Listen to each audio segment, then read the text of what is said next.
Ey, ¿qué pasa, peña? Pues ya estamos con el último vídeo de la colección de películas de bajo presupuesto. Y para seros sincero, las dos propuestas que habéis elegido han sido realmente difíciles. Primero, que os hable sobre películas de bajo presupuesto realizadas por terroristas. Y ahora, películas de bajo presupuesto de la URSS. Ay, cómo se nota que este otoño estáis revoltosos en América Latina.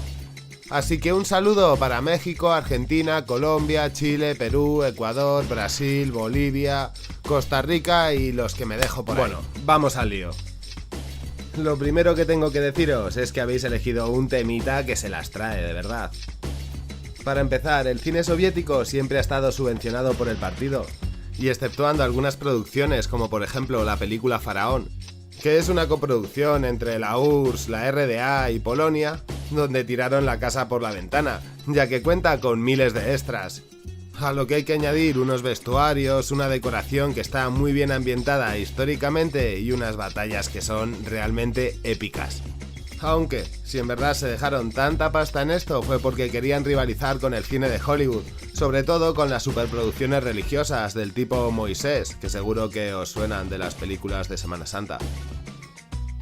Y bueno, ahora que menciono esto, se me viene a la cabeza otra película que es la respuesta soviética a una película norteamericana titulada El día más largo. Y peña, para verosla, os lo digo de verdad, necesitáis un día bien largo porque dura 487 minutos. Eso sí, hace un repaso histórico pormenorizado a los grandes hitos de la Unión Soviética durante la Segunda Guerra Mundial. Vamos, que se ven todas las batallas donde arrasaron. Y en esta también se dejaron mucha pasta, porque utilizaron a más de 3.000 soldados del antiguo ejército del Pacto de Varsovia y aparte otros 150 tanques, de los cuales muchos se puede ver en la película cómo los destruyen. Me imagino que sería material militar viejo y además con la Guerra Fría cada 2 años seguro que estaban renovando todo el repertorio, porque si no, no me explico ese desparrame. Total, que exceptuando casos muy particulares como los que os acabo de comentar, el resto de cine soviético podríamos decir que fue de bajo presupuesto. Principalmente pues porque era el partido el que se encargaba de soltar el dinero, y muchas veces si no veían claro el proyecto no lo hacían. De hecho, esto explica que grandes directores como Tarkovsky tuviesen muchos problemas a la hora de financiar sus películas. Si os pasasteis por la sección de comunidad para echar un ojo y ver qué propuestas había para este vídeo, visteis que una de las dos era la película del 1.000.000 de rublos. Vamos, que eso no es mucha pasta, que son como 2,5 millones de pesetas, o 15.000 euros. Bueno, pues la idea que se escondía detrás de esa propuesta era la película Stalker, del bueno de Tarkovsky, que es muy probablemente la película mejor valorada de toda la historia del cine ruso, o por lo menos eso atestiguan páginas como Letterboxd, IMDb y...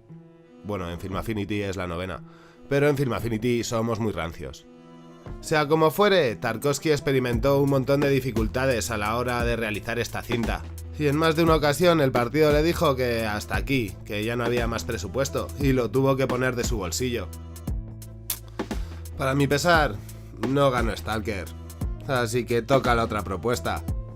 Pero no temáis, que os he preparado una colección de películas de ciencia ficción que tienen una particularidad, bueno, dos, una que son películas baratas, y la otra que casi todas las que os he seleccionado tienen mucho contenido y dan que pensar, que sé que a la gente del canal les gustan las cosas así, sugerentes. Voy a arrancar con una cinta del año 1988, un año antes de que cayese la URSS, y que se hizo para la televisión pública de allá. Así que nada de lujos, película de ciencia ficción sin efectos especiales. Y entonces os estaréis preguntando, ¿por qué coño la ha elegido este pavo? Pues bien, Corazón de perro, que es así su título traducido al castellano, está basada en una novela que estuvo prohibida en la Unión Soviética durante más de 60 años. Desde aproximadamente 1926 hasta 1986. Y ya veis que al poco tiempo de que se liberase la obra se pusieron en marcha para realizar una adaptación cinematográfica. Aunque lo más probable es que estéis esperando que pase esta ficha técnica para enteraros de por qué estuvo censurada durante más de 60 años en la URSS. Bueno, con calma. Primero os voy a contar un poco de qué va, porque si no, no va a tener sentido lo otro. Para empezar, está ambientada en los años 20, poco tiempo después de que triunfase la Revolución Soviética. Y tiene como protagonista a un médico que no termina de confiar en los comunistas y a su perro, aunque bueno, para seros honestos, no es su perro porque se lo encuentra una noche tirado en una calle. El doctor lo recoge y lo cuida hasta que al animal se le cierran las heridas. Una vez que ya ha sanado, decide probar su última teoría científica con él. Si todo sale bien, rejuvenecerá al perro.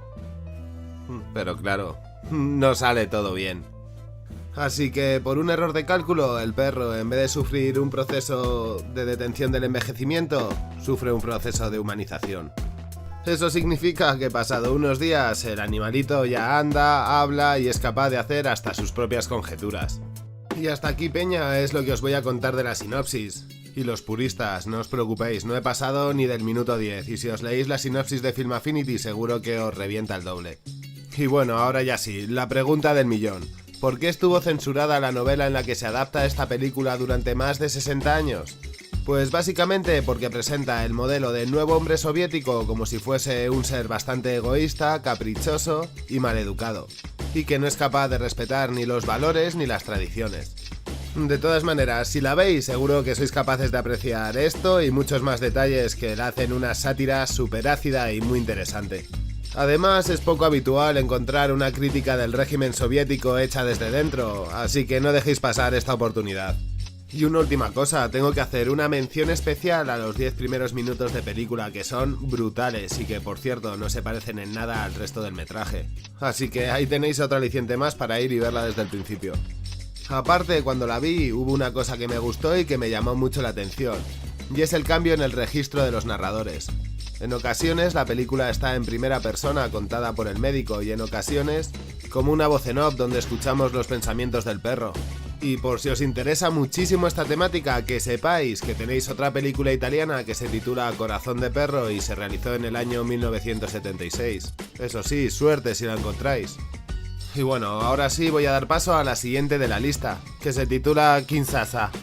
No sé si se dirá con esa pronunciación, pero bueno, por lo menos el título lo dejaré por ahí abajo o en la descripción. Y si la anterior os la traje porque era muy crítica con el régimen y con el partido, esta, sin lugar a duda, es una de mis películas de ciencia ficción favoritas que se hicieron jamás en la URSS. Y además creo que es bastante poco conocida aquí en los países de habla hispana, o por lo menos en Film Affinity tiene solo 406 votos, mientras que en el YouTube tiene unas 2 millones de visitas, pero eso sí, en ruso. Así que me imagino que aunque aquí no tenga mucha fama, seguramente en Rusia sea una película medio de culto. Y es que de veras, peña, es muy buena. Antes de continuar con ella, que sepáis que cumple con todos los requisitos. Es rusa, es de ciencia ficción y en cuanto la ves te das cuenta de que se hizo con 4 putos duros.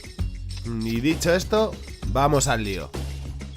Pues nos cuenta la historia de dos personas que no se conocen entre ellas y que por casualidades de la vida coinciden con un turista espacial que por desgracia está perdido.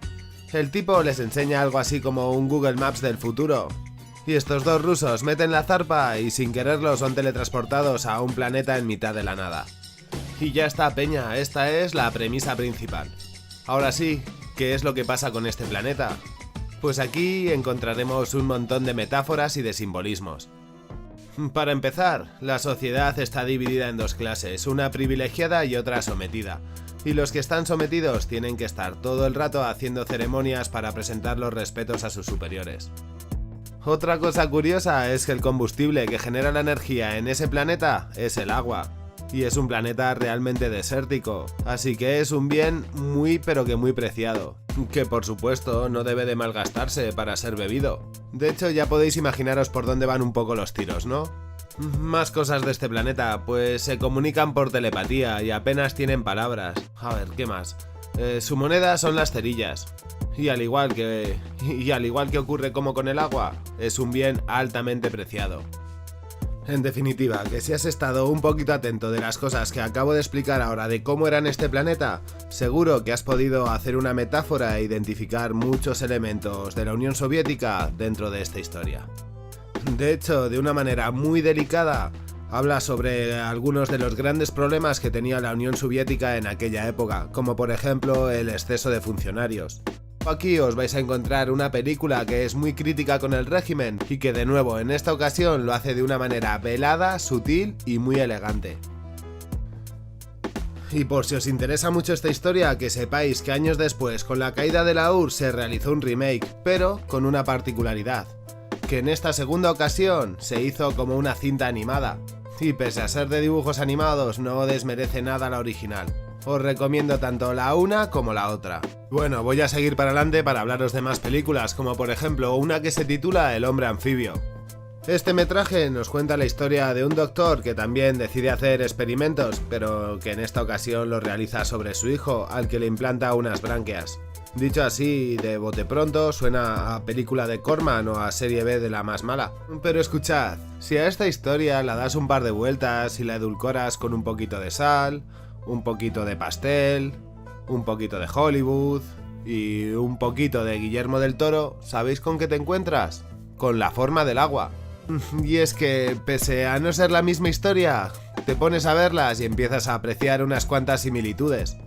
Experimentos que tienen que ver con hombres anfibio, historias de amor y revolcones bajo el agua, la Unión Soviética, el conflicto entre el bien y el mal, yo qué sé, de verdad es una historia muy diferente, pero que en el fondo, lo que os decía, guarda muchas similitudes. A ver, ¿qué cosas os puedo contar para que os animéis a ver esta película? Para empezar, también se trata de una adaptación literaria de los años 20. ¿Qué más? A ver, cuando se estrenó en el año 1962 fue un auténtico éxito de taquilla y consiguió reunir más de 62 millones de espectadores. A ver, ¿qué más? Para tener casi 60 años, alucináis con la fotografía, sobre todo con las escenas rodadas debajo del agua. Cámaras en color con una nitidez que ni las GoPro. La verdad es que cuando la vi fue algo que me dejó bastante sorprendido y pegado al asiento. Así que sí, su factura técnica es acojonante. Ay, peña, me ha surgido un dilema.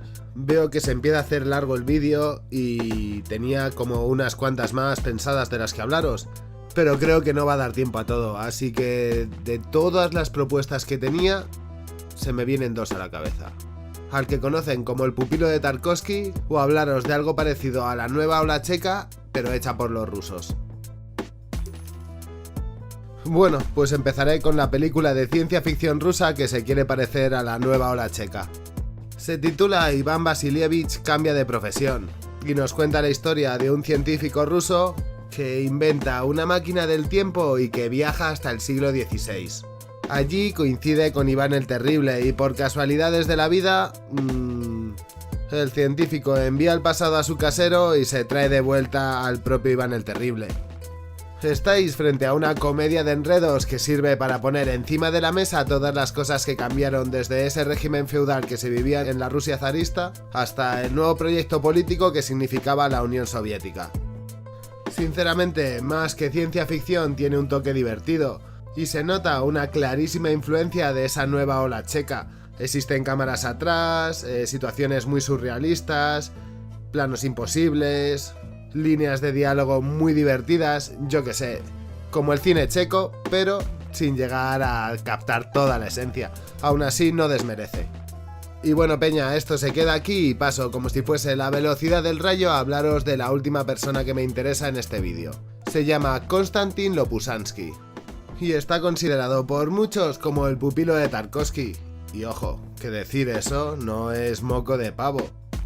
De hecho, este autor realizó una continuación de Picnic extraterrestre, que si no te suena de nada es la película en la que está basada Stalker. Por si os interesa, se titula Los cisnes enfadados y es del año 2005.